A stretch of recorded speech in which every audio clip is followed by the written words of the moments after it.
So first, I'd like to thank Stephen Gaddis and you and NTI for conceiving Linking Live Storython and inviting us to host this hour.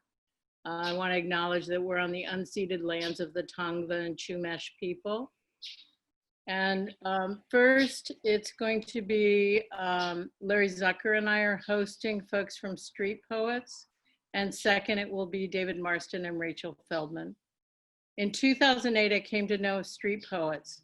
Some of their members were at a Southern California Counseling Center's community retreat. I was very drawn to their stories of having poetry and rap through Street Poets workshops, making a significant difference in their lives, especially while they were incarcerated. Over the next 12 years, I've been to many Street Poets events, and I'm always encouraging others to attend. I find the events incredibly moving, always shedding a tear or many.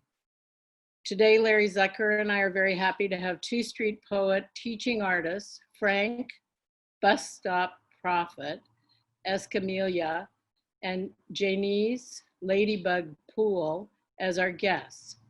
Frank and Jay, we welcome you and invite you to share your poems and stories. And Larry, do you have anything else to add? Yeah, I just want to say that I'm grateful to you, Kathy, for introducing me to the Street Poets. Kathy and I work together on a team of narrative therapists that are exploring insider witness practice, inspired by David Epstein, Tom Stone Carlson, and Sonny Payaka. And we're sort of trying to carry on the narrative therapy tradition of going outside of psychology and psychotherapy to learn about how to build powerful stories that change people's lives. And so when we encountered Street Poets, who we felt have an incredible skill and power at using stories at a community level, I got really excited about the possibility of cross-pollination between insider witness practice and Street Poets. And that's when we started to get to know them a little bit. So I'm super excited to have Frank and Janice here. And had you sorted out between the two of you who wanted to go first and who wanted to go second? I don't recall. We haven't, but Janice, if you're ready. It's all yours, Jay. You've just been volunteered. Thanks, Frank. So yeah, my name is Janice, and I wanted to share a poem first. And yeah, part of what we do at Street Poets is we share our poetry first because it's our story. So it's a part of our sharing and exchanging with students in community and in classrooms. So I'm just get started into it. Firstborn experiment child of a loving absent father, stuck in the Marine Corps, and an angry mother I would die for. Moved around a lot, inland empire, apartment to apartment, young powerless witness of a black and blue trauma. Wide eyes exposed to violence in a loving home, confused on what love is love alive, is love a lie? Forced to carry this heavy weight. Moved to LA at 8 to stay off the foster system, raised in South Central. Figueroa engaged where you see condom wrappers in the alleyways, streetwalkers working all day. Pimp on the corner giving me gifts, trying to lead me down that path at 12 and a half, forced to carry this heavy weight, trying hard to obey rules of who I should be, a minority times 3, my blackness being questioned in today's society, along with my sexuality, told to act like a lady in this Christian family. I practice silence and I suppress the anger in my blood, but in the end, no balance, no backbone. Pretending like nothing's wrong. Survived so many falls, but now without scars, I still refuse to show. I try to ask for help, but I swallow my words. It's not a pride thing, too embarrassed to let it be known, the aftermath of a failed suicide. Forced to carry these heavy weights that make me strong and remind me of where I'm from. I don't know where I'm going, but I know I'm moving on from where I'm from.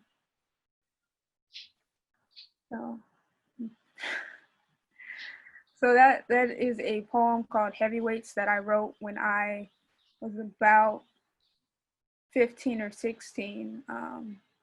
around like 10 years ago. And I know a lot of it is focused on trauma that I've experienced in my childhood, growing up in toxic environments, from relationships with family and also just in community of where I grew up. So a lot of that trauma that I'm talking about made me struggle a lot with existing and existing like unapologetically and authentically. So I wanted to share that as this is a part of my story. It's not my whole story. And yeah, that and a lot of the work that we do at Street Poets and within the community. I know Frank and I have different work that we do with Street Poets and outside, is when we share our poetry and also create this circle and allow other folks, youth and older folks to share their stories. For me, it's important to do because I know what writing and poetry has done for me. Definitely, like for me, I have a lot going on in my head, and writing has definitely organized my thoughts and allowed me to heal from a lot that I've experienced, and using writing as a tool to heal back then and now, because things are constantly happening, right? It's not, healing is not a destination, like what a lot of people say. It's a process, and I'm recognizing more and more how, especially the times that we're in now, what writing is doing for me. It's allowing me to heal, and knowing that it's a slow process, especially with things that are pulling me in different directions from being on this journey of healing. Yeah, I'll stop there.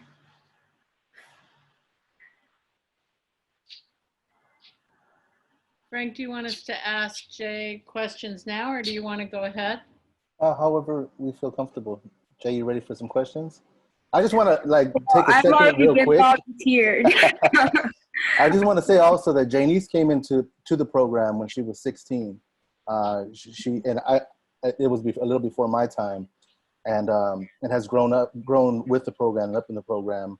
I've been blessed to have Janice come with me internationally, and we've taught all over the world these different types of street poets methodologies. And so like to witness like Janice here, you know, a powerful individual, and now, you know, part of the Street Poets team, you know, that goes out into community, that goes out to school and offers this kind of medicine. It's I just, that had to be spoken.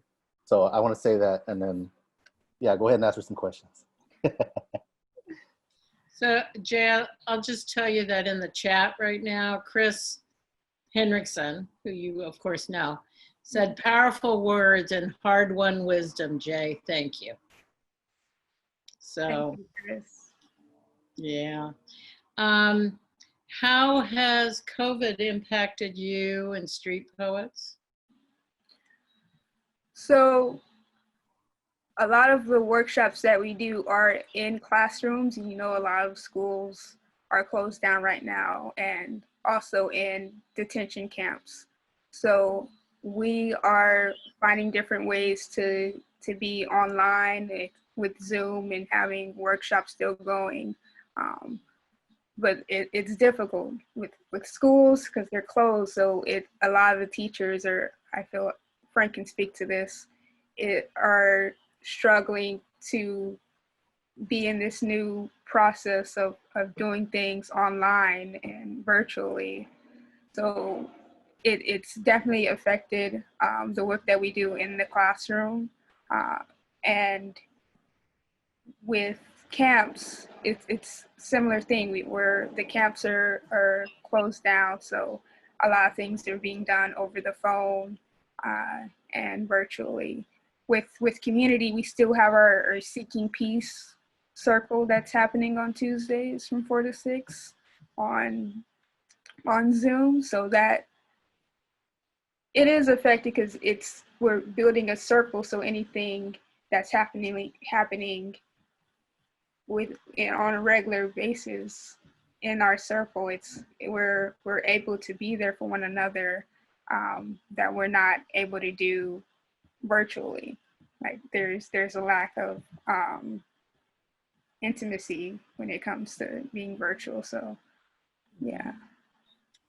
There's also another comment from a Jack saying, inspiring, powerful poem. Thank you. Thank you. Can I ask a question? Yeah.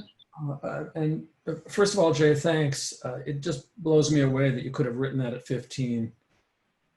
It's just amazing to me. And I know that now in your work, you help people that are probably in that age range finding their way into this circle and finding their way to speak of their experiences. Could you say a bit about how you found your way in? How did you find a voice at 15? So I was in high school when I met street poets, and they came to my school and did a full performance. And usually it's like one or two people that come into the schools and do like an introduction, but that time they came really deep, and there were like 7 of them who did like a full performance. And I can't fully describe, I don't really have the language to describe like what it did to me. But I definitely dove into the street poets community and started coming to workshops and meeting them at their office regularly. But I think the thing that really got me was I was very hesitant and cautious as a child until that point. So me practicing exercising my voice wasn't familiar to me until I met street poets and I started exercising and getting that power back. Yeah. I'm not sure if that answers. Yeah, well, if you had to put your finger on 1 or 2 things that those people did that made you think, I can step forward and start this, that made you go to your first meeting. I think the being vulnerable to share the stories that they were sharing to a school. It was the entire school. So there about, my school was small, so it was like 300 people, but even that, like being able to express what they were expressing, which a lot of the stories that they were sharing were stories that I can relate to, that in heavyweights, there's similar themes, so like what they were experiencing and what they had experienced. So that knowing that I shared a similar experience with the stories that I was hearing made me like want to be more involved in it. So that makes me want to step forward. I mean, you're doing with us what they did with you. Yeah. You're sharing it in that way. It feels incredibly inviting. Yeah. I will share that one more thing that we say a lot at Street Poets that I've taken to heart is that a lot of the stories that we're sharing, we have to share because they're our own experience. So for someone else to share it, usually people who share your story don't really get it right. So that's the importance of like why, for me, I share my own story and why I encourage the students that we work with and the people that we work with to share their stories personally. Rachel and David, do you have reflections you want to share? Yeah,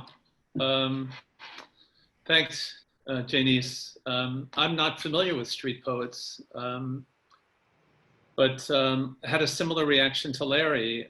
I was listening to your poem and all of the kind of vivid imagery in it, and thinking, oh, did you write it earlier this week for today's gathering? And was stunned to learn that you wrote it at 15. And it just, it's a reminder for me to not sell young people short, and to remember what young people are capable of given the opportunity or exposure. So thanks for that. I love the line, forced to carry the heavy weight that made me strong. I love that you describe it as a journey of healing. I think that's so much more apt than thinking about meeting struggle, or responding to struggle with like breakthroughs or just letting go. But it's more of a journey. So I appreciated the metaphor. So thanks. Thank you, David. Hi. I was listening to that. I was just thinking about how I wonder, do you have any idea of like what your younger 15-year-old self might have thought about you wanting to share this now? Like, would she be honored by wanting to make this something that you would still want other people to hear?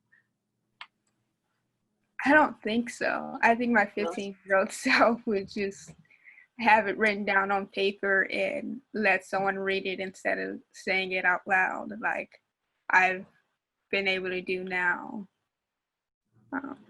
Yeah. Is it more special in a way, or does it carry different meaning for you to be able to be witnessed? I just know that there's something about bringing what you might hold private into a public sphere that can be so powerful in ways that you wouldn't otherwise get to experience, just kind of sitting with it on your own. I think it is special. A part of me has had some difficulties sharing it in the more recent years because it's so far from where I am now, but it's still part of my story. So I share it when I feel like it's appropriate to share because of the youth that were me at 15. Does that make sense? If the youth who have that experience of like being too shy to, or hesitant to read something so personally, that's really like why I do it.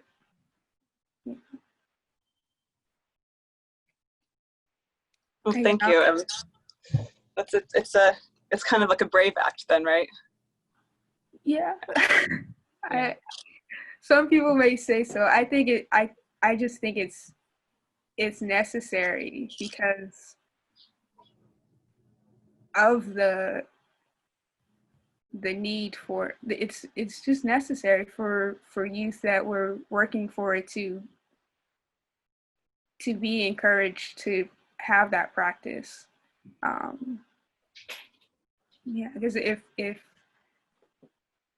they don't start practicing it, then the longer it will take for them to get that voice back that has been taken away from them. So, yeah. Well, Janice, I look forward to when there can be events again, and I can see you DJ and host the event.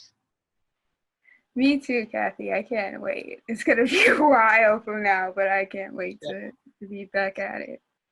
Yeah, you're so great at it. Thank you. Thank you. And maybe Frank, you could join and tell us, do what you want to do. Sure. Thank you. And thanks, Jay. Always, a pleasure to be in community with you. Yeah, I thought we do introduce ourselves traditionally with a poem, but I thought I would just today instead tell you why or when I got the name Bus Stop Prophet. and because it's very much connected to how I got into this work. When I was younger, I was flirting with. I was involved with gangs, and I was flirting with getting further into that life. I was living in the hood here in East LA with my mother, and my father was in prison. He was sick. He was a drug addict, and he was always in and out of our life. And that storm would come in very often. And I was this young kid with a really big heart. I was sensitive, and very quickly learned that I couldn't be that where I was growing up, and learned that people didn't know how to navigate that, and so we had to push it away. And so I started, I started going down paths that weren't necessarily healthy for me. And one day I lost a friend to that violence. I lost a lot of friends to that violence, but specifically I lost this one friend when I was 15, 16, and I asked myself what I was doing with my gifts. I'm capable of leading or initiating things or creating culture and community, and that's not the way I wanted to do it. There was no healing in that, and I left. I walked away from that life, and I had always written, but I never really called it poetry, because in comparison to what we were learning in school, poets didn't look or sound like me or anybody from my community. So I used to refer, excuse the language, but I used to refer to what I wrote as shit, right? And I tell my friends, you want to hear some shit I wrote? And it had that title for a long time. So when I walked away from that life, I started venturing outside of my own community, of the safety of my community, which really is unheard of, because you could get killed walking down the wrong block on the wrong day. And there was a calling in me that knew that there was something more out there. And there was a few incidents. I was sitting on a bus stop one time, and I was sitting next to this woman, and I turned to smile at her. And she got really nervous and tight and scoot away from me. And I was incredibly hurt by this and angry, not at her. I was angry that this is the type of world that we have to live in, where we live in fear of each other. And it stood with me for a couple of weeks, this feeling. And the next time I was headed out on the bus stop, I was sitting somewhere downtown, and there were 4 other people on this bus stop. There was an older woman, there was and a couple of younger guys, and no one was speaking to each other. And I just felt this fire, this anger grow in me, because I knew that something had to change. I knew that this was an old way and something had to change. And I didn't know what I was going to do, but I knew I had to do something. And I stood up on a bus stop, and I just started reciting something that I wrote. And I was reciting it with all like the power and the anger and the frustration in my body, and witnessing them first being nervous to see what I was doing, which was shaking up the norm. And then the point where their bodies actually relaxed and they started listening to me. And after this action, I sat down, because I was completely vulnerable in this moment. I had opened myself up to people that I didn't know, and I didn't know what was going to happen next. And the older woman came to me, and she told me, she's like, "Mijo," she's like, did you write that?" And I said, "Yeah, I wrote that. That's my poem, or that's something I wrote." And then she's like, "I really enjoyed it." And then this guy that was standing next to us, like, "I really liked when you said this part." And people started talking on the bus stop, and it filled me with such joy, and a realization of the power of words and the power of vulnerability. And I knew that there was something special in it, even though I couldn't give words to it. I knew that in this action, that in that moment, I sacrificed something. I had to allow something inside of myself to die in order to receive something bigger, which is an opportunity for community and healing in that moment. And I continued doing that. And then this last time, when I was on this bus stop for about 2 hours, because buses take a long time in the neighborhood sometimes. You're sitting there for hours. And I was sitting on this bus stop, and there was this older man, and we were talking about politics and spirituality and magic for about 2 hours waiting for this bus. And I asked him, "Can I share something with you?" And he said, "Yeah, please." And I shared a poem with him, and he looked at me and he said, "Yo, you're the bus stop prophet." And something clicked in me in that moment. I was like, this makes sense. So this is not my title. This is part of the charge, right? Because we're all prophets to each other. We use words, we use our stories to really as an invitation into each other. And so that's how I got the name. And that's how it continued, that name and that practice. It allowed for me to further my community. I was going all over Los Angeles, meeting people, building a network, which eventually, led to working in after-school programs and working with different nonprofit organizations like the Achuchas with Luis Rodriguez and Trini Rodriguez, and I worked with Aquila Sherrills with the Reverence Project, and got go to Africa and learn about the Truth and Reconciliation Commission, and really learned the foundation of restorative justice. And then eventually, I got to meet street poets, and here we are,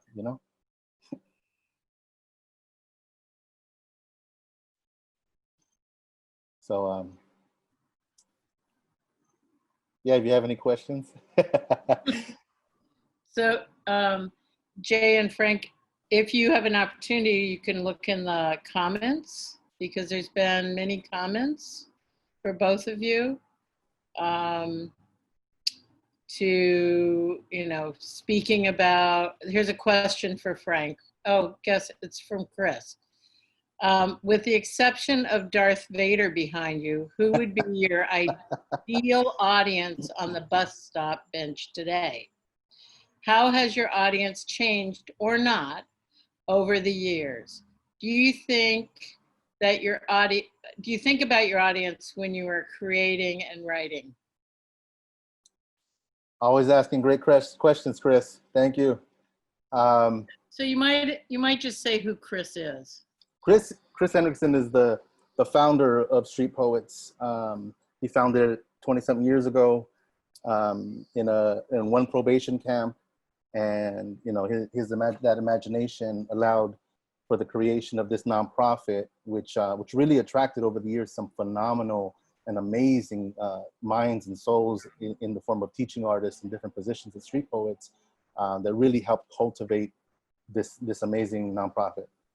So, and to answer the question, the bus stops changed because now every room I go into is a bus stop, right? It's a place where we're waiting to get somewhere, whether it be, physically, spiritually, emotionally. So I get the opportunity to share in that way and build community that way all the time in classrooms, in probation camps, in prisons, in college campuses. Like I said, Janice and I were very privileged to travel to Sweden a few times, and we did some circle, community building and ritual work. So the ideal audience is people who are ready to build, people who are scared but do it anyway. Yeah, I don't know if that answers the question. We'd have to let Chris respond. Well, he can tell me later.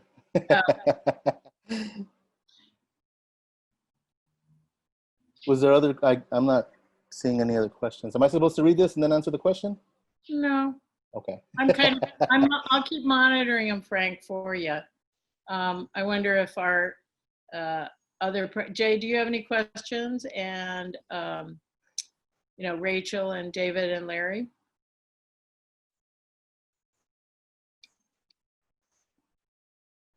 Let me start with a comment, and a question will probably bubble up out of it. I know LA enough to take you literally when you say, that when you leave your neighborhood or show up in your neighborhood or another neighborhood in a different way, you're literally taking your life into your own hands.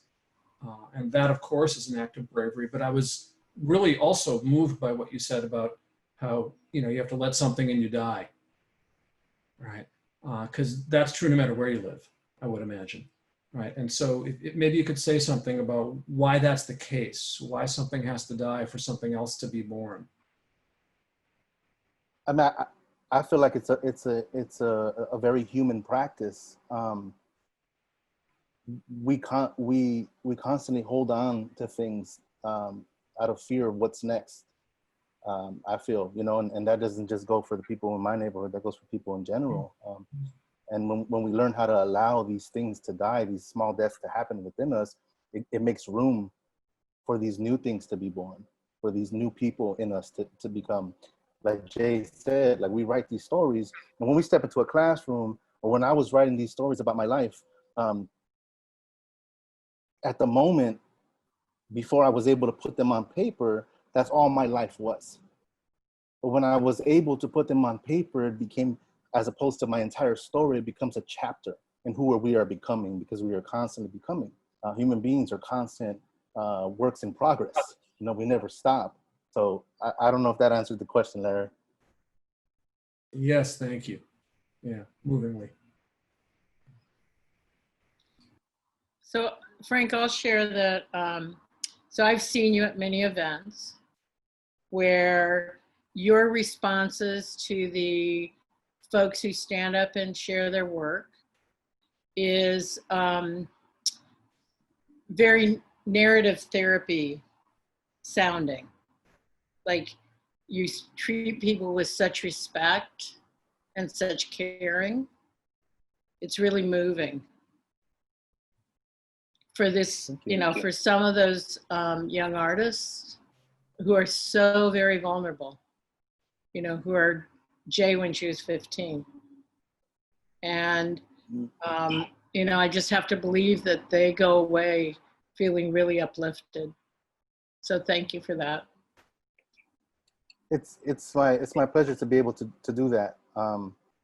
And it's really authentically who I am and who I want to be. We have to build each other up.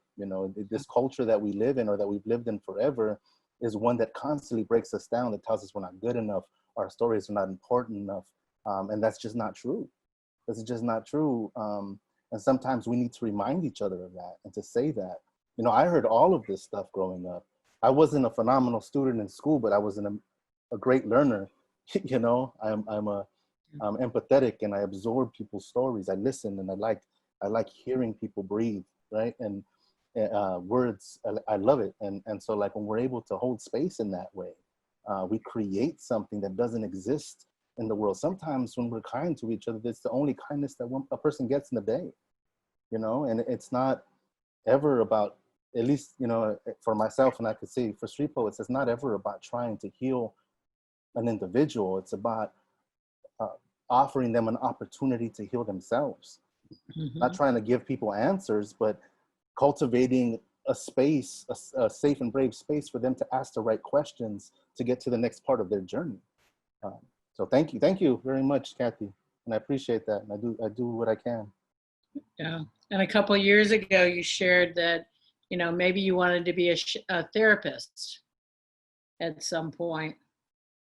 And I'm sure that others would agree with me that, your way of being with others would, indicate that you would be a great therapist, because you're already doing that work.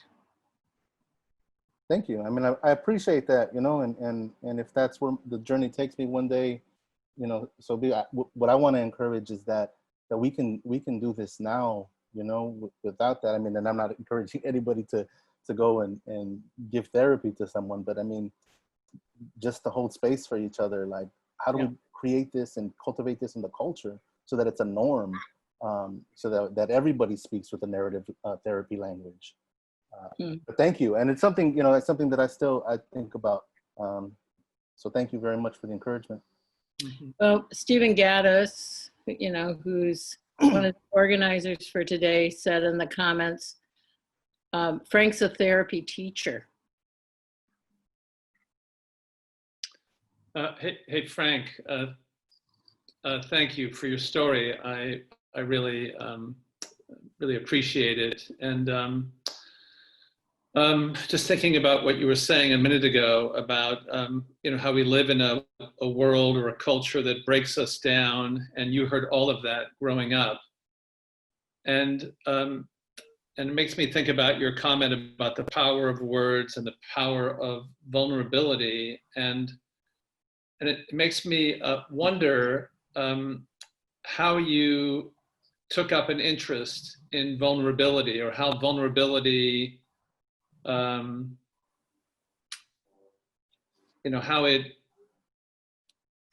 how vulnerability sparks for you, because it's easier to imagine, like a world breaking us down and it kind of closeting us and taking us out of community, and sort of with more of an interest in invulnerability. I don't know, can you say something about that? I think I came into the world with it. Like I said, I came into the world with this enormous heart, and I remember crying a lot as a child.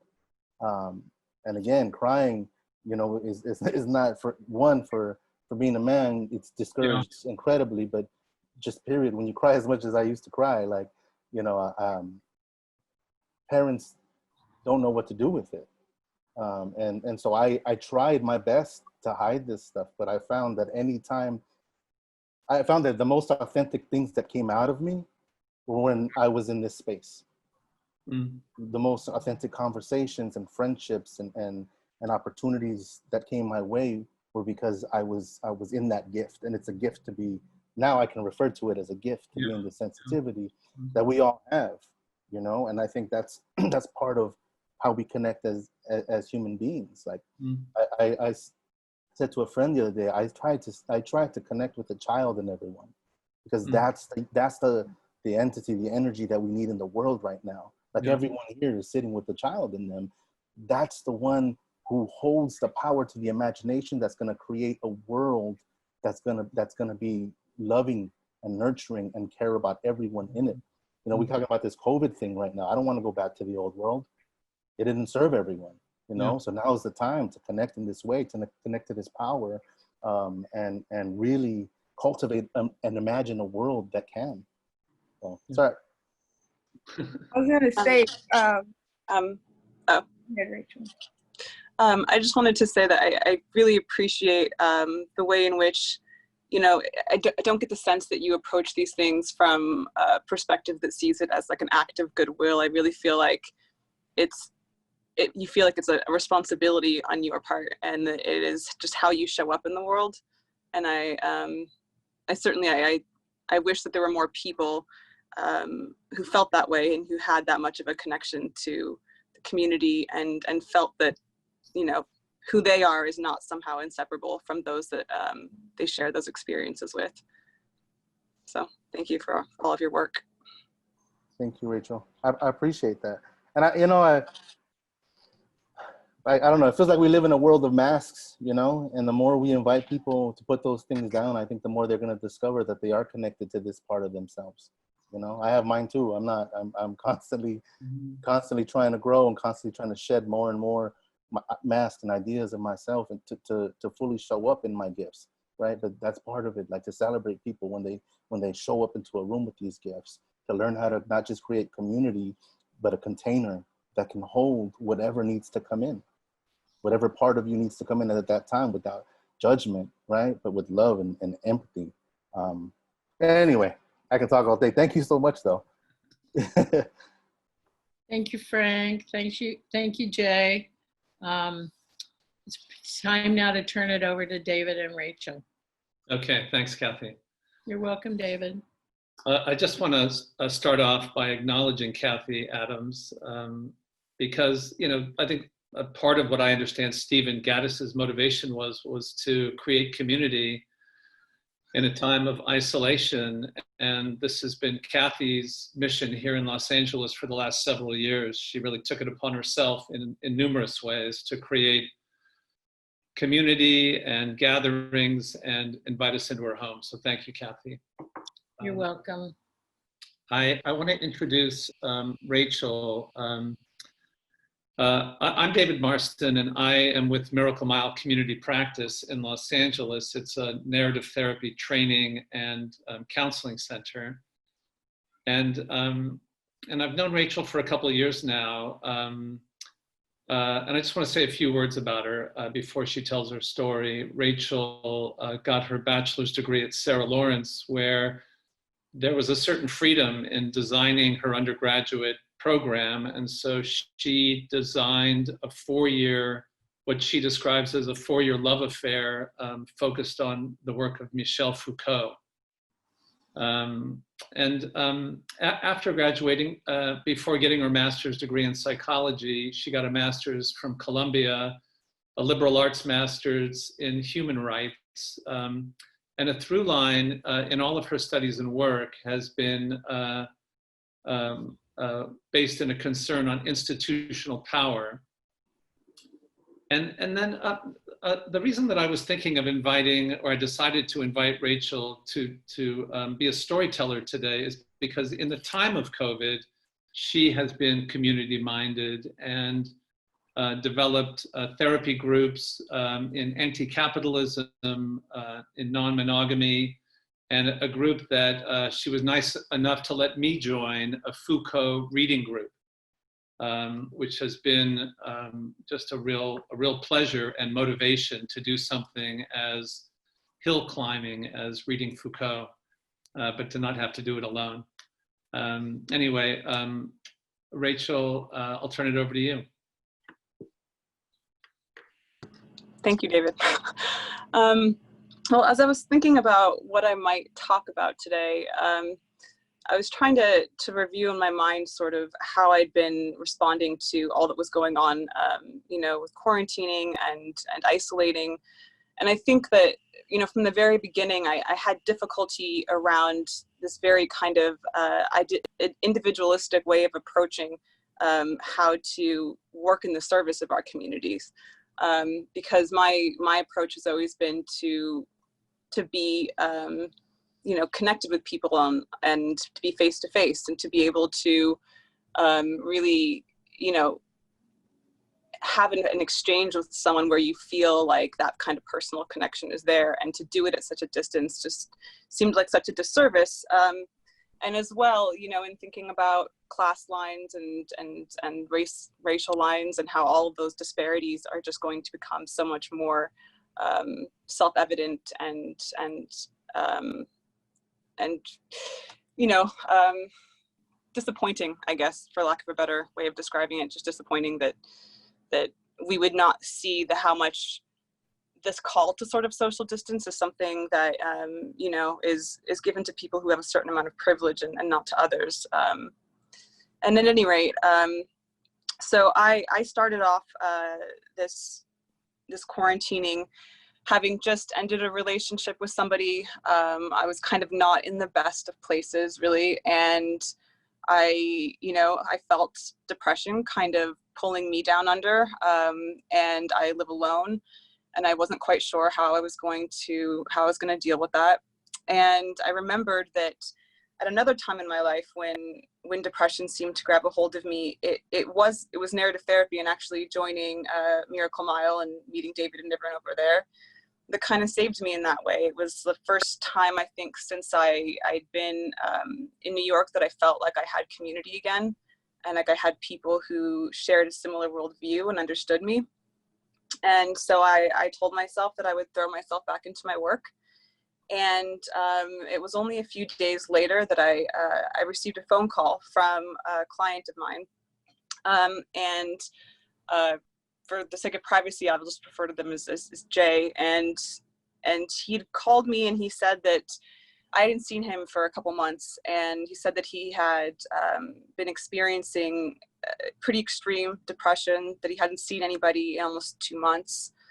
And he really needed some help because, you know, this sort of call to end his life was pulling him very near. And he felt like it was starting to be beyond his control.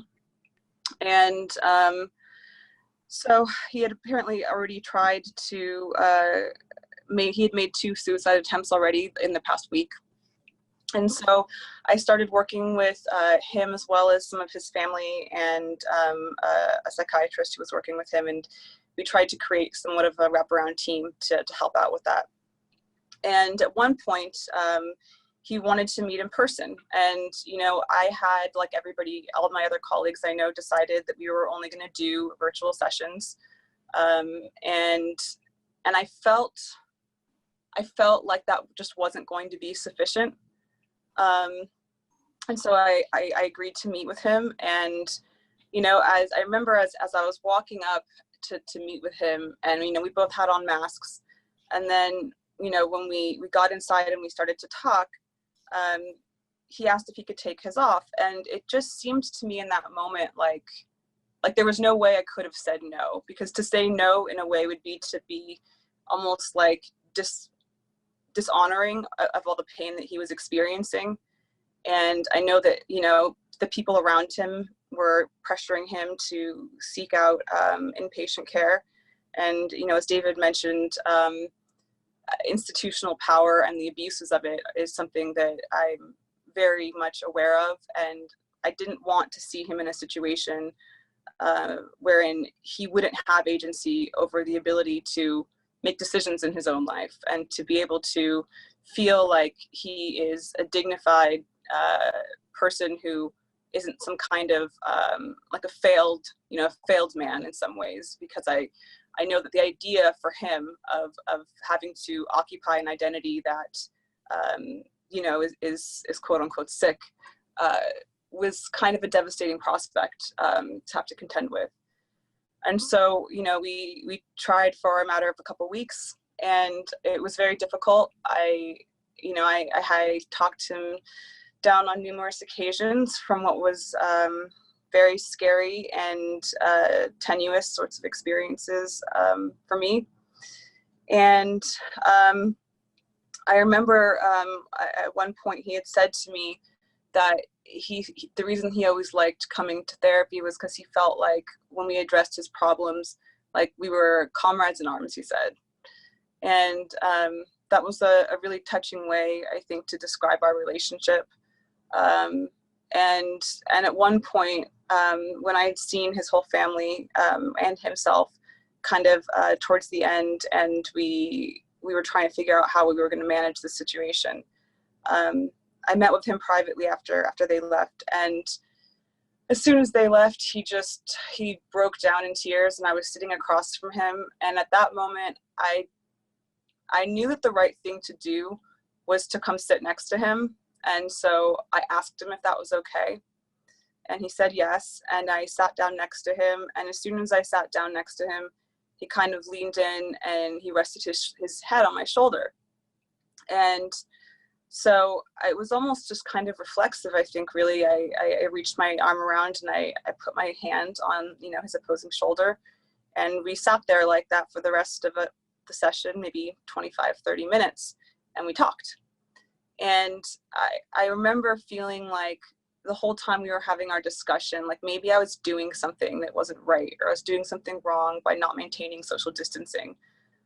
But I was certain when I left that was the right decision, because this was a matter of life and death. And I know that as comrades in arms, like literally in that moment, or those moments, it was my responsibility, and it was what I had to do to extend a genuine sense of caring for him, to be present and to not sort of be hiding behind whatever protocol was in place right now. I mean, I live alone. I don't see anybody.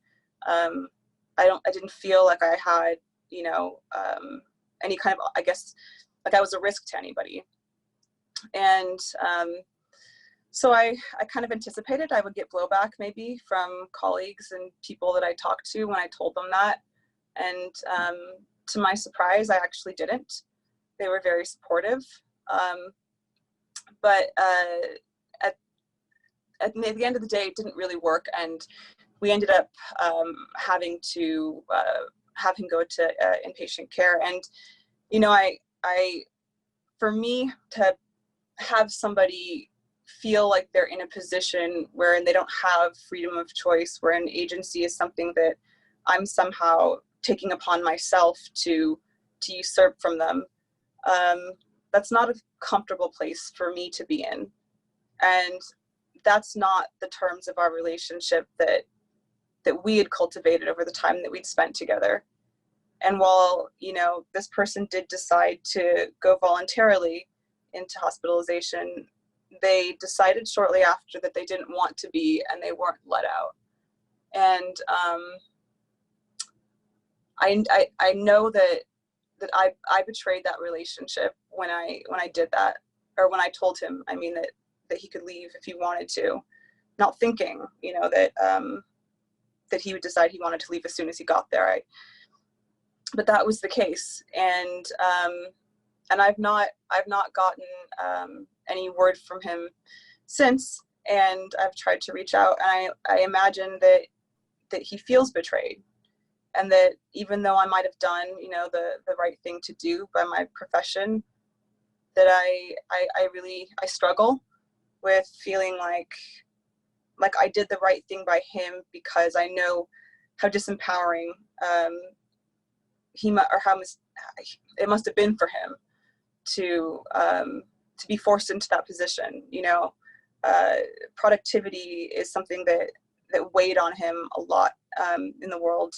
You know, an obligation that he had to sort of meet these expectations of what the world would want him to be, as what kind of, you know, what being capable meant in the world as a man for him. And this was taking away all of that. And so I saw myself as sort of, I don't know, co-conspiring with these sorts of discourse and forces that we'd worked so hard, you know, in our time together to deconstruct. And that was very disheartening for me.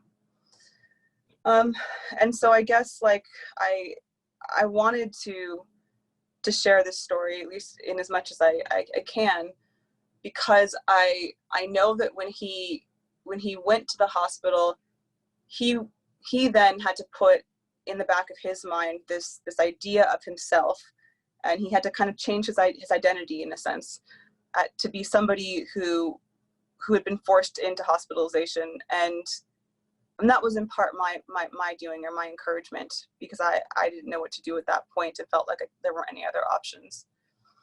And I felt like it was my responsibility now to kind of offer some sort of gesture. He'll probably never see it. I wish he would. But I would like him to know that I can, I guess, expose myself and my failings to my colleagues and to my friends and to my family. You know, that I'm not, I might have done what was necessary, but I didn't act in a way that leaves me feeling proud. And that maybe that's something that we can share in a way, a certain disappointment, I guess, with who we are or what we've done. And I guess that's basically what I wanted to say.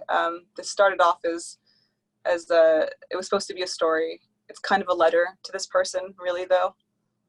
It's also kind of a confession, I guess, to my colleagues around the world about how I failed as a therapist. But I think it's important to do these things, and I hope one day that I can share this with him, and that he knows that I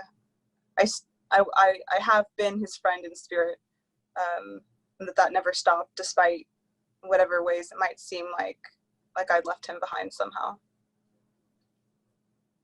I'm going to jump right in and just open it up in the interest of the remaining time. Can we just open it up to the entire group? Frank, Janice, and everybody. Anybody have any reaction, reflection, questions for Rachel?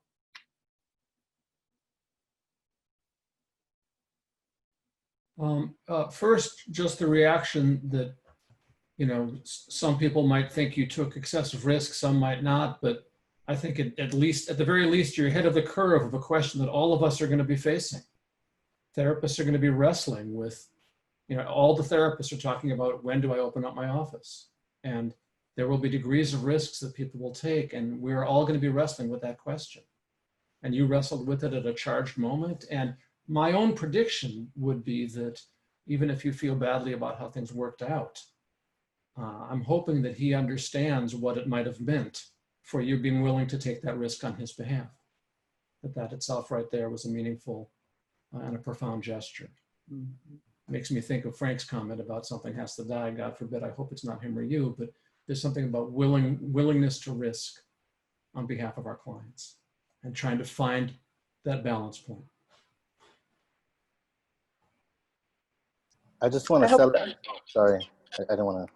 I just wanted to celebrate how much you care. Like this entire conversation is showing how much heart you have and put into this for someone else, you know, and that's an amazing, beautiful thing. And I've learned many times the hard way that you can't save anybody. All you can do is offer them opportunity to figure out how to save themselves. And you seem like it sounds like you do that, you know? So I just appreciate you and thank you for sharing so vulnerably with us. And I think failure is not the right word in any way, shape, or form for what you just described, you know, because you seem like you led with your heart. So thank you.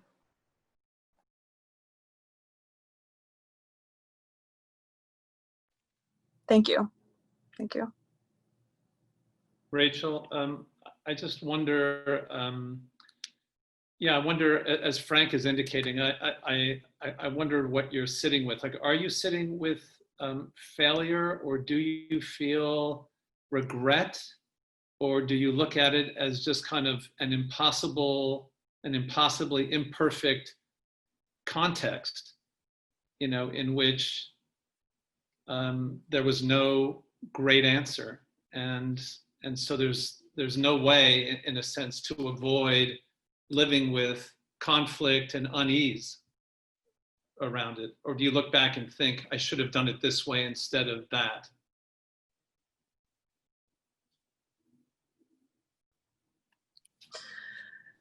At this point, I really don't know exactly, because on the one hand, I feel like some part of me wishes that there was a moment right before he went into the hospital when, you know, we were sitting with his family who all wanted him to go, and one of his family members in particular had said some not so nice things to me about how long I tried to work with him to put off that prospect, because I promised him that I would be on his side and that I wouldn't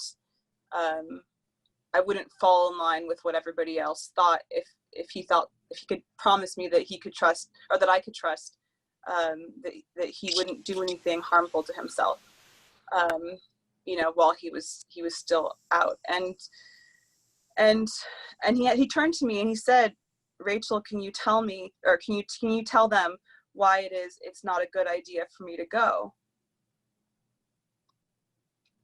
And so I don't know. I'm not sure if maybe I made the wrong decision then, because it turns out that he did leave, you know, only a few short days later, and now I just don't have any communication. So I just want to say, I know that our host is popping back in, but I just want to say quickly that the reason I asked is because I couldn't see another way. I can feel the impossibility of the circumstance, but I couldn't see another way.